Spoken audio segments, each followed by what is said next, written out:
ನಮಸ್ಕಾರ ಕನ್ನಡಿಗರೇ, ಎಲ್ಲರಿಗೂ ನನ್ನ ಪ್ರೀತಿಯ ಯೂಟ್ಯೂಬ್ ಚಾನಲ್ PR ಯೂಟ್ಯೂಬ್ ಚಾನಲ್ಗೆ ಪ್ರೀತಿಯ ಸ್ವಾಗತ. ನಿನ್ನೆವರೆಗೂ ನಾವು ಎಪಿಸೋಡಲ್ಲಿ ಹಂಸಲೇಖ ಅವ್ರ ಬಗ್ಗೆ ಮಾತಾಡಿದ್ದೋ. ಇವತ್ತು ಅದನ್ನು ಮುಂದಿನ ಭಾಗನ ನಾನೀಗ ಹೇಳ್ತೀನಿ. ಅದಕ್ಕೂ ಮೊದಲೇ ಇನ್ನೊಂದು ವಿಶೇಷವಾದ ಮಾಹಿತಿ ಇದೆ, ಅದನ್ನು ಹೇಳ್ಬಿಟ್ಟು ಈ ಹಂಸಲೇಖ ಅವ್ರ ಬಗ್ಗೆ ನಾನು ಮುಂದುವರಿಸ್ತೀನಿ. ಇವತ್ತಿಗೆ 72 ವರ್ಷ ನಮ್ಮ ಕನ್ನಡಿಗರ ಪ್ರೀತಿಯ ಅಣ್ಣವರು, ಕರ್ನಾಟಕ ರತ್ನ, ರಸಿಕರ ರಾಜ, ಗಾನ ಗಂಧರ್ವ, ಭುವನೇಶ್ವರಿ ಪುತ್ರ, ವರನಟ, ಕನ್ನಡ ಕಂಠೀರವ, ಕಳಶಿಖರ, ಕಳಶಿರೋಣಿ, ಬೌದ್ಧರುಗಂಡು, ಬಡವರು ಬಂದು ಜಗಮೆಚ್ಚಿದ ಮಗ, ಕನ್ನಡಿಗರ ಕಣ್ಮಣಿ, ನನ್ನ ಪ್ರೀತಿಯ ಆರಾಧ್ಯ ದೈವ ಅಣ್ಣವರು, ಅವರು ಮತ್ತು ಅಮ್ಮ ಶ್ರೀಮತಿ ಪಾರ್ವತಮ್ಮ ರಾಜ್ಕುಮಾರ್ ಅವರು ಮದುವೆಯಾಗಿ ಇವತ್ತಿಗೆ 72 ವರ್ಷಗಳು.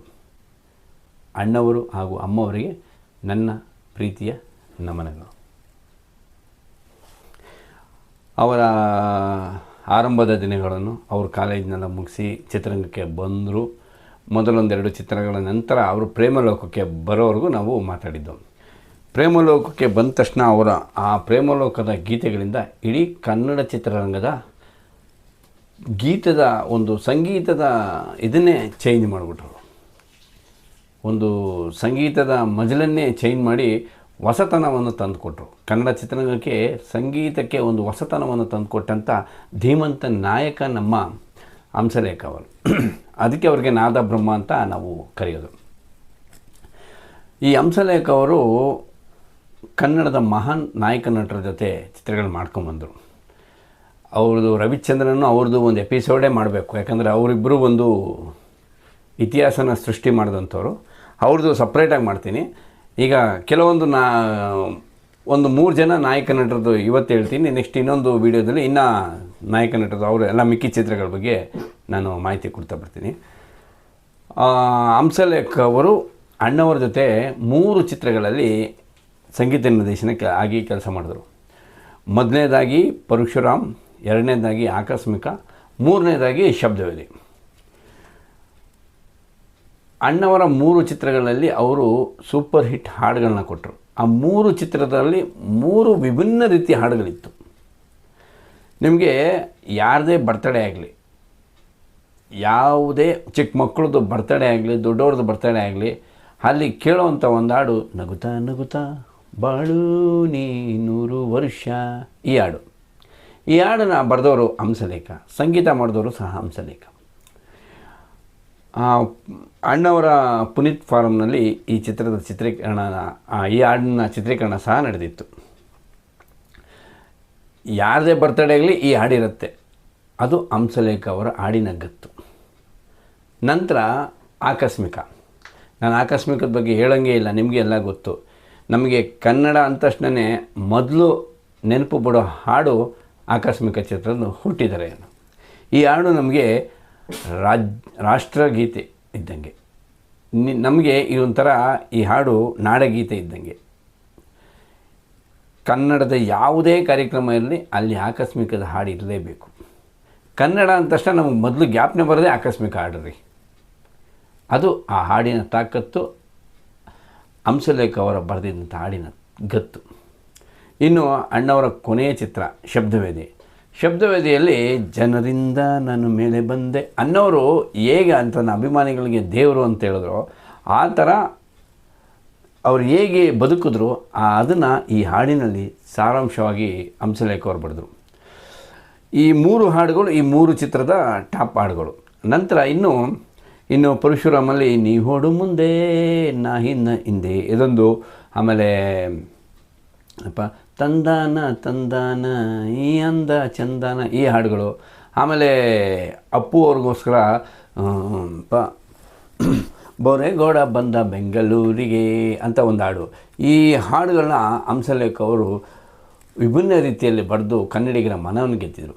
ಅದ ನಂತರ ಅವರ ಆಕಸ್ಮಿಕ ಚಿತ್ರದಲ್ಲಿ ಅದರಲ್ಲಿ ಒಂದು ವಿಷಯನೇ ಇದೆ. ಒಬ್ಬ ವ್ಯಕ್ತಿ ಬೆಂಗಳೂರಲ್ಲಿದ್ದ, ಆ ವ್ಯಕ್ತಿ ತನ್ನ ಸಂಸಾರದಲ್ಲಿ ನಡೆದಂಥ ಘಟನೆಗಳನ್ನು ಹಾಗೂ ತನ್ನ ಸ್ನೇಹಿತರು ಜೊತೆ ನಡೆದಂಥ ಘಟನೆಗಳಿಂದೆಲ್ಲ ಬೇಸರಗೊಂಡು ಆ ವ್ಯಕ್ತಿ ಈ ಜೀವನನೇ ನನಗೆ ಬೇಡ ಅಂತ ಹೇಳ್ಬಿಟ್ಟು ಬೆಂಗಳೂರು ಬಿಟ್ಟು ಮಂಗಳೂರು ಹತ್ರ ಹೋಗಿ ಸಮುದ್ರದ ತಪ್ಪಲಿನಲ್ಲಿ ಕೂತ್ಕೊಂಡು ಅಳ್ತಾ ನಾನು ಮತ್ತೆ ಸತ್ತೋಗ್ಬಿಡ್ತೀನಿ, ನಾನು ನನಗೆ ಈ ಜೀವನನೇ ಬೇಡ, ನಾನು ಆತ್ಮಹತ್ಯೆ ಮಾಡ್ಕೊಂಬಿಡೋಣ ಅಂತ ಆಡ್ಬೇಕಾರೆ ಆ ಸಮುದ್ರದ ತೀರದಲ್ಲಿ ಒಂದು ಪೆಟ್ಟಿ ಅಂಗಡಿಯಲ್ಲಿ ಟೀ ಕುಡಿತಾ ಕೂತಿರ್ತಿದ್ದೆ. ಇದೇ ನನ್ನ ಕೊನೆಯ ಟೀ ಕುಡಿದ್ಬಿಟ್ಟು ನಾನು ಸತ್ತೋಗ್ತೀನಿ ಅಂತ ಹೇಳ್ಬಿಟ್ಟು ಇರ್ಬೇಕಾರೆ ಅಲ್ಲಿ ಆ ಅಂಗಡಿಯಲ್ಲಿ ರೇಡಿಯೋಲ್ಲಿ ಆಕಸ್ಮಿಕ ಚಿತ್ರದ ಬಾಳುವಂಥ ಹೂವೇ ಬಾಡುವ ಆಸೆಯೇಕೆ ಈ ಹಾಡು ಬರುತ್ತೆ. ಈ ಹಾಡು ಬಂದಾಗ ಆ ಹಾಡನ್ನ ಫುಲ್ಲು ಕೇಳಿದಂಥ ಆ ವ್ಯಕ್ತಿ, ಹೌದು ನಾನು ಯಾಕೆ ಸಾಯಬೇಕು, ನಾನು ಯಾಕೆ ಇದಾಗಬೇಕು,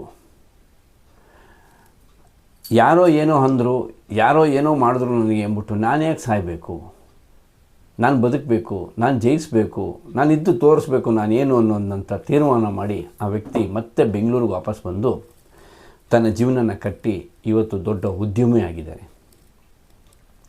ಹಾಗೆ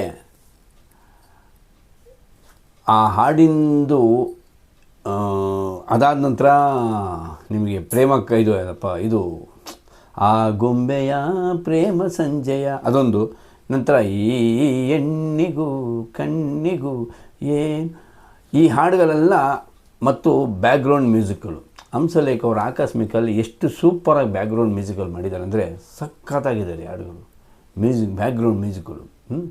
ಈ ಬಾಳುವಂಥ ಹೂವೇ ಬಾಡುವ ಆಸೆಯೇಕೆ ಇದೆ, ಈ ಹಾಡು ಸುಮಾರು ಒಂದು 13 ವರ್ಷದಿಂದ ನನ್ನ ಫೋನ್ನ ರಿಂಗ್ಟೋನು, ಈಗಲೂ ಸಹ ಅದೇ ನನ್ನ ಫೋನ್ನ ರಿಂಗ್ಟೋನು.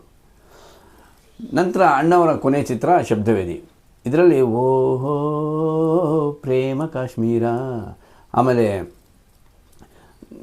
ನಾವು ಯಾರು ಕಮ್ಮಿ ಇಲ್ಲ, ನಮ್ಮ ಯಜಮಾನ್ರಂದರೆ ಸುಮ್ಮನೆ ಅಲ್ಲ, ಈ ಥರ ಆ ಒಂದು ವಿಭಿನ್ನ ರೀತಿಯ ಹಾಡುಗಳನ್ನ ಕೊಟ್ಟಂಥ ಮಹಾನ್ ಗೀತರಚಕ ನಮ್ಮ ಹಂಸಲೇಖ ಅವರು.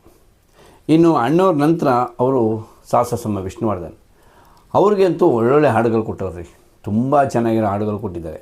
ಅದರಲ್ಲೂ ಮುತ್ತಿನ ಹಾರ, ದೇವರು ಹೊಸೆದ ಪ್ರೇಮದ ಏನ್ರಿ ಹಾಡು. ಈ ಹಾಡನ್ನ SP ಬಾಲಸುಬ್ರಹ್ಮಣ್ಯಂ ಹಂಸಲೇಖ ಅವರು ಹಾಗೂ ರಾಜೇಂದ್ರ ಸಿಂಗ್ ಬಾಬು ಅವರು ಇದನ್ನು ಈ ಬಾಲಮುರಳಿ ಕೃಷ್ಣ ಅವ್ರ ಕೈಲೇ ಆಡಿಸ್ಬೇಕು ಅಂದ್ಬಿಟ್ಟು ತುಂಬ ಆಸೆಪಟ್ಟು ಬಾಲಮುರಳಿ ಕೃಷ್ಣ ಅವ್ರ ಹತ್ರ ಹೋಗಿ ಕೇಳಿದ್ರಂತೆ. ಅವರು ಇಲ್ಲ ಇದು ಹಾಡು ಆಡೋಕ್ಕಾಗಲ್ಲ, ನನಗೆ ಸೆಟ್ ಆಗಲ್ಲ, ಹಂಗೆ ಅಂತ ಹೇಳ್ಬಿಟ್ಟು ಅವರು ಕ್ಯಾನ್ಸಲ್ ಮಾಡಿದ್ರಂತೆ. ಆದರೂ ಹಂಸಲೇಖ ಅವರಿಗೆ ಏನೋ ಒಂದು ದಿವ್ಯ ಶಕ್ತಿನ ಏನೋ ಒಂದು ಇಲ್ಲ, ಇವ್ರ ಕೇಳಿ ಹಾಡಿದ್ರೆ ಈ ಹಾಡು ಸೂಪರಾಗಿರುತ್ತೆ ಅಂತ ಅನಿಸ್ಬಿಟ್ಟು ಅವರು ತುಂಬ ಯೋಚನೆ ಮಾಡಿ ಇಲ್ಲ ಇವರೇ ಹಾಡಬೇಕು ಅಂದ್ಬಿಟ್ಟು ಮತ್ತೆ ಹೋಗಿ ಅವ್ರನ್ನೇ ಒತ್ತಾಯ ಮಾಡಿ ಕೇಳಿದಾಗ ಬಾಲಮುರಳಿ ಕೃಷ್ಣ ಅವರು ಕೊನೆಗೂ ಒಪ್ಪಿ ಬಂದು ಹಾಡಿದ್ರಂತೆ. ಆ ಹಾಡು ಕೇಳಿ ಬಾಲಮುರಳಿ ಕೃಷ್ಣ ಅವ್ರಿಗೆ ತುಂಬ ಫೀಲಿಂಗ್ ಆಗ್ಬಿಟ್ಟಂತೆ. ಈ 4 ಋತುಗಳ ಬಗ್ಗೆ ಮನುಷ್ಯನ ಜೀವನದ ಬಗ್ಗೆ ಎಷ್ಟು ಚೆನ್ನಾಗಿ ಬರೆದಿದೆ ಅಂದ್ಬಿಟ್ಟು ಹಂಸಲೇಖ ಅವ್ರನ್ನ ತಪ್ಪಿ ಕೊಂಡಾಡ್ಬಿಟ್ರಂತೆ. ಎಂಥ ಹಾಡು ಬರೆದಿದ್ದೀರ ನೀವು ಅಂತ. ಇದು ಹಂಸಲೇಖ ಅವರಲ್ಲಿದ್ದ ಹಾಡಿನ ಗತ್ತು, ಹಂಸಲೇಖ ಅವರ ತಾಕತ್ತು. ಇನ್ನು ಚೆಲುವೆ ನೀನು ನಕ್ಕರೆ ಹಾಲು ಸಕ್ಕರೆ, ಆಮೇಲೆ ಟೈಮ್ ಬಾಂಬು, ಆಮೇಲೆ ಆಲುಂಡ ತವರಲ್ಲಿ ಹೇಳು ಶಿವ ಅದು ಹಾಡು ಈಗಲೂ ಕೆಲವು ದೇವಸ್ಥಾನದಲ್ಲಿ ಹಾಕ್ತಾರೆ. ಆ ಹಾಡನ್ನ ಎಷ್ಟು ಶಿವನ ಬಗ್ಗೆ ಎಷ್ಟು ಒಂಥರ ತುಂಬ ಚೆನ್ನಾಗಿ ವರ್ಣನೆ ಮಾಡಿ ಹಾಡು ಬರೆದಿದ್ದಾರೆ ಹಂಸಲೇಖ ಅವರು. ಅಂದರೆ ಆ ಹಾಡು ಕೇಳೋಕ್ಕೆ ಒಂಥರ ಏನೋ ಬೆಳಿಗ್ಗೆ ಈ ಥರ ಹಾಡುಗಳು ಕೇಳಿಬಿಟ್ರೆ ಮನಸ್ಸಿಗೆ ಏನೋ ಒಂದು ಖುಷಿ ಆನಂದ, ಆವತ್ತಿನ ಕೆಲಸ ಎಲ್ಲ ಸುಸೂತ್ರವಾಗಿ ನಡೆಯೋ ಥರ ಆಗುತ್ತೆ ನಮಗೆ. ಅದ ನಂತರ ಅವರು ದಿಗ್ಗಜರು ಹೃದಯವಂತ ಚಿತ್ರಗಳಿಗೂ ಹಾಡು ಈ ದಿಗ್ಗಜರ ಹಾಡು ಈಗಲೂ ಯಾರ ಫ್ರೆಂಡ್ಸ್ ಇಬ್ಬರು ಸಿಕ್ಬಿಟ್ರೆ ಅದೇ ಹಾಡಾಡೋದು. ಓ ಗೆಳೆಯ ಜೀವದ ಗೆಳೆಯ ನಿಂಗೆ ಸ್ವಾನೆ ಕುಚುಕು ಈ ಹಾಡು ಎಷ್ಟು ಚೆನ್ನಾಗಿ ಬರೆದಿದ್ದಾರೆ ಅಂದರೆ ಹಂಸಲೇಖ ಅವರು. ಈ ಹಾಡನ್ನ ಅಂಬರೀಷು ಮತ್ತು ವಿಷ್ಣುವರ್ಧನ್ ಅವರಿಗೆ ಬರೆದಂಥ ಹಾಡಾಗಿತ್ತಿದ್ದು. ಇನ್ನು ಅವರು ಮೋಜುಗಾರ ಸೊಗಸುಗಾರ, ಇದರಲ್ಲಿ ಬಿಡ್ರಿ, ಇದರಲ್ಲಿ ಕೇಳಂಗೆ ಇಲ್ಲ ರೀ ಹಾಡು. ಇದರಲ್ಲಂತೂ ಕನ್ನಡದ ಬಗ್ಗೆ ಹಾಡು.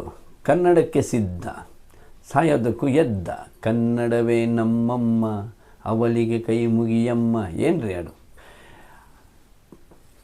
ಕನ್ನಡದ ಹಾಡುಗಳನ್ನ ತಾಯಿ ಭುವನೇಶ್ವರಿ ಮೇಲೆ ಹಾಡನ್ನ ಬರೆಯೋದ್ರಲ್ಲಿ ಹಂಸಲೇಖ ನಂಬರ್ 1 ರೀ. ಅವ್ರು ಯಾವತ್ತೂ ಕೈ ಮೊದಲು ಅವ್ರದ್ದು. ಶಿವದೇಶಂಕರ್ ಅವರು ಇದ್ದಾರೆ, ನಾನು ಅವ್ರ ಬಗ್ಗೆ ಹೇಳೋಕ್ಕೆ ಹೋಗಲ್ಲ, ಯಾಕಂದರೆ ಅವರು ಒಂಥರ ದೈವಾಂಶ ಪುರುಷರು. ಹಂಸಲೇಖ ಅವರು ಕನ್ನಡದ ಬಗ್ಗೆ ಬರೆಯೋಕ್ಕೆ ಒಂದು ಇದನ್ನು ತಂದಿಟ್ಟಿದ್ರು ಕನ್ನಡಕ್ಕೆ ಅವರು. ಮೋಜಿಗಾರ ಸೊಗಸುಗಾರಲ್ಲಿ ಅದ್ರ ಜೊತೆಗೆ ಯಾರಮ್ಮ ಇವಳು ನಶೆಯ ಹುಡುಗಿ ಅದೊಂದಿದೆ. ಮತ್ತು ಏನಪ್ಪ ಚೋರರಿಗೊಂದು ಕಾಲ ಶೂರರಿಗೊಂದು ಕಾಲ, ಒಳ್ಳೊಳ್ಳೆ ಗೀತೆಗಳನ್ನ ಹಂಸಲೇಖ ಅವರು ಮೋಜಿಗಾರ ಸೊಗಸುಗಾರ ಚಿತ್ರದಲ್ಲಿ ಬರೆದಿದ್ದಾರೆ. ಅದು ವಿಷ್ಣುವರ್ಧನ್ ಅವರ 150ನೇ ಚಿತ್ರ ಆಗಿತ್ತು ನೋಡಿ. ಅಣ್ಣವರ 150ನೇ ಚಿತ್ರದಲ್ಲಿ ಚಿ ಯು ದೇಶಂಕರ್ ಕನ್ನಡದ ಬಗ್ಗೆ ಒಂದು ಹಾಡು ಬರೆದ್ರು. ವಿಷ್ಣುವರ್ಧನ್ ಅವರ 150ನೇ ಚಿತ್ರದಲ್ಲಿ ಹಂಸಲೇಖ ಒಂದು ಕನ್ನಡದ ಬಗ್ಗೆ ಹಾಡು ಬರೆದಿದ್ದಾರೆ. 2 ಚಿತ್ರದ ನಿರ್ದೇಶಕರು ಒಬ್ಬರೇ, ಅಲ್ಲಿ ವಿಜಯ್, ಇಲ್ಲೂ ವಿಜಯೇ. ಅದು ಸಪ್ರೇಟಾಗಿ ಬೇರೆ ಒಂದು ಎಪಿಸೋಡಲ್ಲಿ ಹೇಳ್ತೀನಿ. ಈಗ ಹಂಸಲೇಖ ಅವ್ರ ಬಗ್ಗೆ ಹೇಳ್ತಾ ಇರ್ಬೇಕಾದ್ರೆ, ಹಾಗೆ ಹಂಸಲೇಖ ಅಂದ ತಕ್ಷಣ ಈ ಕೆಲವೊಂದು ಹಾಡುಗಳು ಬಿಟ್ಟರೆ ಈ ಜೀವನದ ತತ್ವ ಸಿದ್ಧಾಂತಗಳ ಹಾಡುಗಳೇ ಜಾಸ್ತಿ ಅವರಿಗೆ. ಅದರಲ್ಲೂ ನೋಡಿ ಮಹಾಕ್ಷತ್ರಿಯ ಈ ಹಾಡು ಈ ಚಿತ್ರದಲ್ಲಿ ಇದೇ ಮೇಯ್ನ್ ಹಾಡು. ಮತ್ತು ಈ ಚಿತ್ರ ಗೆಲ್ಲಕ್ಕೆ ಈ ಹಾಡೇ ಕಾರಣ. ವಿಷ್ಣುವರ್ಧನ್ ಅವರ ಅಭಿನಯದ ಮಹಾಕ್ಷತ್ರಿಯ ಹಾಡು ಏನು ರೀ ಹಾಡೋದು, ಅದ್ಭುತ ಹಾಡ್ರಿ.